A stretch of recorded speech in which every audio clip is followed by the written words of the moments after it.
आज हम विद्युत ऋणात्मकता के बारे में पढ़ेंगे। यहाँ पे ये हमारे पास में ए और बी दो परमाणु हैं और ये अभी अबंधित अवस्था में है। ये आपस में इन्होंने बंध नहीं बनाया है।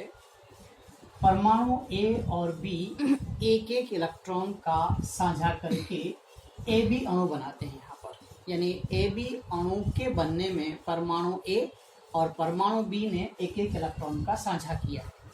अब साझा करने के बाद में अणु ए बी बना है, इसलिए ए और बी अब यहाँ पर बंधित परमाणु हैं। अभी जो बंधित परमाणु हैं साझित इलेक्ट्रॉन युग्म को अपनी ओर आकर्षित करने की प्रवृत्ति रखते हैं।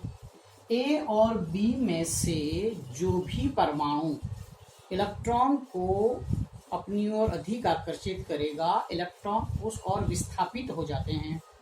अतः विद्युत ऋणात्मकता क्या है? अणु में बंधित परमाणु द्वारा साझित इलेक्ट्रॉन युग्म को अपनी ओर आकर्षित करने की प्रवृत्ति या क्षमता को विद्युत ऋणात्मकता कहते हैं। इसको हम काई से प्रदर्शित करते हैं। ये एक्स की तरह होता है यहाँ पे, यानी विद्युत ऋणात्मकता को प्रदर्शित करने के लिए जो सिंबल हम काम में लाते हैं वो काई है। यहाँ पर समझें, ए और बी ने एक एक इलेक्ट्रॉन का साझा किया है और बी की विद्युत ऋणात्मकता अधिक है, इसलिए साझित इलेक्ट्रॉन युग्म को बी अपनी ओर विस्थापित कर लेता है। ऐसा करने से ए के पास में आंशिक धनावेश और बी के पास में आंशिक ऋणावेश आता है। यानी विद्युत ऋणात्मकता के गुणधर्म से सहसंयोजक बंध के अंदर ध्रुवीयता उत्पन्न हो जाती है। यानी विद्युत ऋणात्मकता के प्रभाव के कारण यहाँ पर ध्रुवीय सहसंयोजक बंध बनते हैं। इसको मैंने लिखा है यहाँ पर काई ए इज लेस देन काई बी, यानी परमाणु ए की विद्युत ऋणात्मकता बी से कम है यहाँ पर। अब हमारे पास में विद्युत ऋणात्मकता के मापक्रम क्या है यहाँ पर? तो सबसे पहला मापक्रम दिया था पॉलिंग ने। पॉलिंग के अनुसार दो परमाणु ए और बी साझित करके अणु बना रहे हैं। यदि उनके विद्युत ऋणताओं के मान काई ए और काई बी हैं और इसको अंतर को यदि प्रदर्शित किया जाए यहाँ पर, तो chi A minus chi B is equal to 0.208 under root delta A B. अब डेल्टा ए बी क्या है यहाँ पर? डेल्टा ए बी कहलाती है यहाँ पे अनुनादी ऊर्जा। अनुनादी ऊर्जा कैसे ज्ञात करेंगे?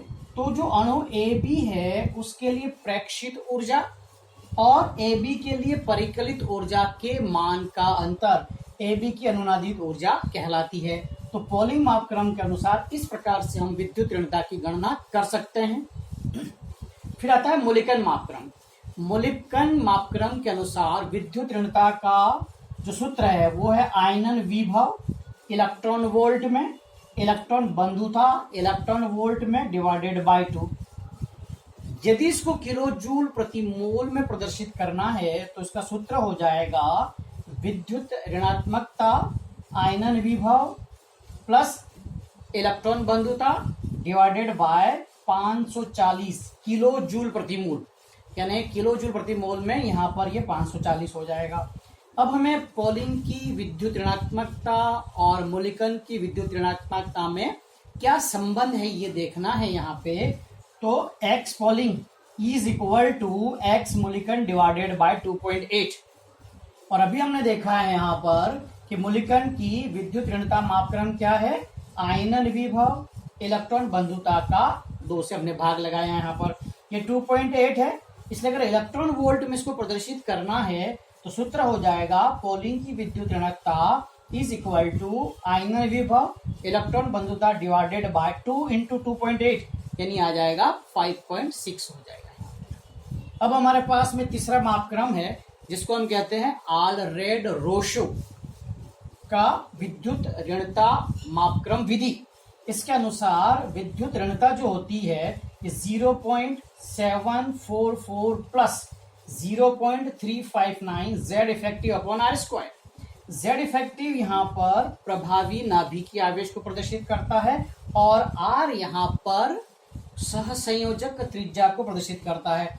तो इस प्रकार से यहाँ पर हम विद्युत ऋणता के मापक्रम को ज्ञात कर सकते हैं। यहाँ पर अब देखिए यहाँ पर कि इस विद्युत ऋणता को प्रभावित करने वाले कारक कौन कौन से हैं। यहाँ पे तो हमारे पास में एक अणु बना हुआ है। यहाँ पर ये है परमाणु A और ये है परमाणु B।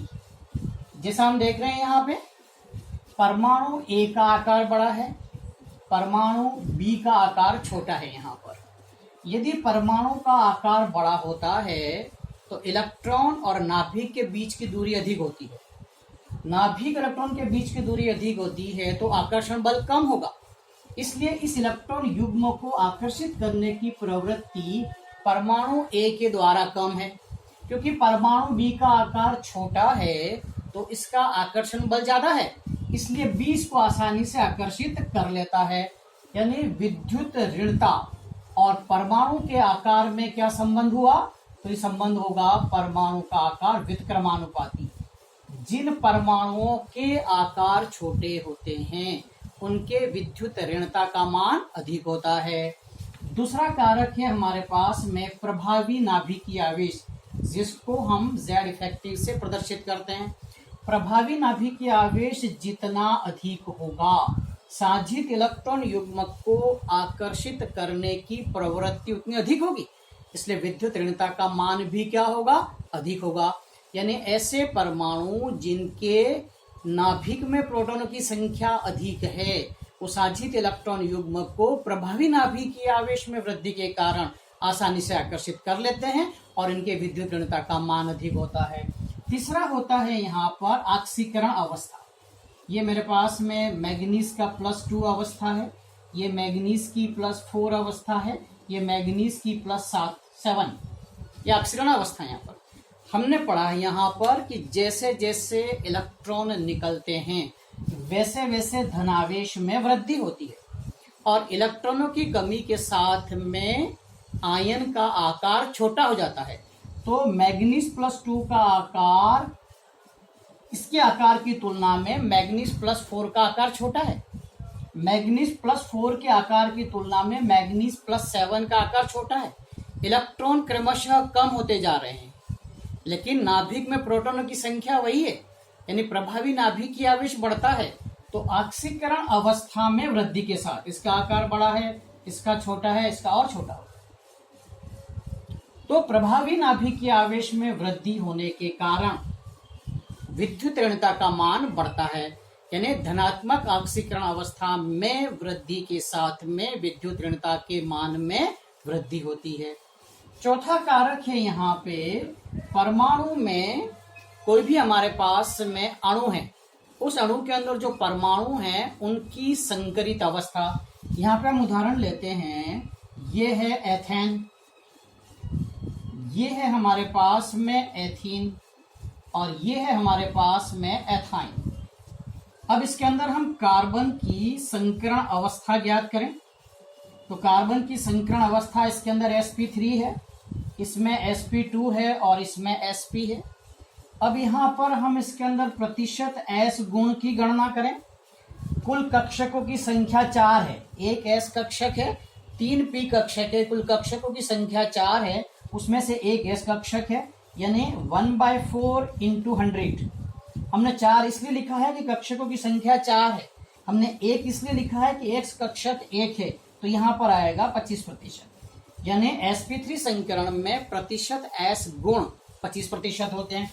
इसी प्रकार से यहाँ पे निकालें, S कक्षक 1 है, कुल कक्षकों की संख्या 3 है, प्रतिशत निकालना है तो यह आएगा 33.33।